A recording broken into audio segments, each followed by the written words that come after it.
Ito po ang nangyayari sa napakalawak na lupa dito po sa Bagumbong, Caloocan. Tingnan niyo po. Galing po yan sa sunog.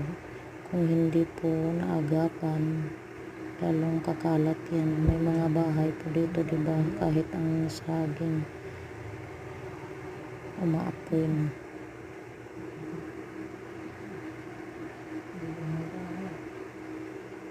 May aso pa nakakulong. Oh.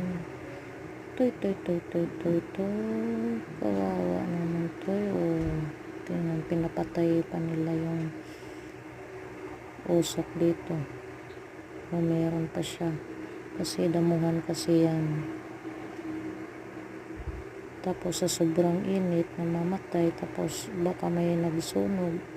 Yun, biglang kumalat.